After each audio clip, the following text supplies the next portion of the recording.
কেউ বলে মাংস ভাত, কেউ বলে এর থেকে ভালো বিরিয়ানি আর নেই। কারোর মতে আগের মতো টেস্ট নেই, অথচ এখনো লোকে লম্বা লাইন দিয়ে দাঁড়িয়ে খায়। খাবার দাবার নিয়ে ভিডিও করছি, অথচ আগে কখনো এখানকার বিরিয়ানি খাইনি। এই অপবাদটা মুছে ফেলতে শেষ অব্দি পৌঁছেই গেলাম ব্যারাকপুরের দাদা বৌদি হোটেলে। এই লাইনের পেছনে দাঁড়িয়ে দেখছিলাম অনবরত বিরিয়ানির হাড়ি আসছে আর একটার পর একটা প্লেট বিরিয়ানি রেডি হচ্ছে। চলে এলাম নিউলি ওপেন থার্ড ফ্লোরে। একদম ঝাঁ চকচকে মডার্ন লুকে সুসজ্জিত এই ফ্লোরে রয়েছে বিভিন্ন রকম সিটিং অ্যারেঞ্জমেন্ট। অ্যাম্বিয়েন্স সত্যিই টপ নচ। মেনু থেকে প্রথমেই অর্ডার করা হলো গ্রিন আইসল্যান্ড আর অরেঞ্জ সারপ্রাইজ নামে দুটো মোহিতো। টেস্টের দিক থেকে ভালোই, তবে গরম থেকে সবে এসিতে বসে সেই স্বাদ হয়তো একটু বেশি ভালো লেগেছে। এরপরে চলে এলো অরিজিনাল ভেটকির ডায়মন্ড ফিশ ফ্রাই, সাথে ছিল ফ্রেঞ্চ ফ্রাইজ আর কাসুন্দি। এটার টেস্ট ভালো হলেও কিছুটা পাতলা আর মাছের পরিমাণ একটু কম মনে হয়েছে। ব্যাস আর কি, এবার পালা সেই বহু চর্চিত দাদা বৌদির বিরিয়ানি খেয়ে দেখার। একটা chicken biryani with extra mutton piece নিয়ে শেয়ার করা হয়েছিল, কিন্তু তাতেও বেশ ভালোই রাইসের পরিমাণ পেয়েছি। মাটন আর চিকেনের পিসের সাইজ সত্যি বেশ বড়, soft are well cooked. R rice ছিল ঝরঝরে আর কালারটা ছিল ব্রাউন, কলকাতা বিরিয়ানির মতো সাদা আর হলুদ নয়।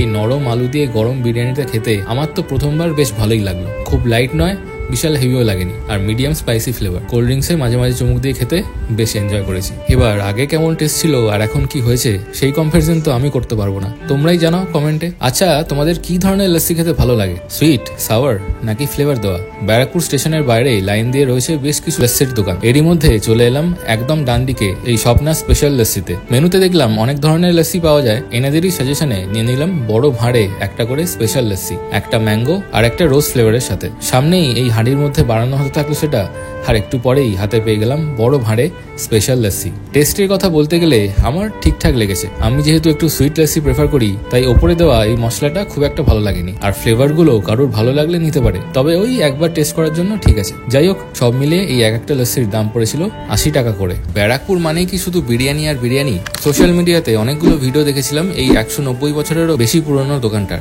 তাই ব্যারাকপুর গেলে এখানে তো যেতেই হতো। রানী রাসমণি ঘাটে একটা অসাধারণ সূর্যাস্ত দেখে আর আড্ডা মেরে কিছুটা সময় কাটিয়ে চলে এলাম ব্যারাকপুর স্টেশনে। স্টেশনের বাইরেই রয়েছে এই জৌলুসিন বিনা সাইনবোর্ডওয়ালা জলুয়ার কচুরির দোকান। তবে সেদিন খেলাম এখানকার অন্যতম বিখ্যাত রাবড়ি।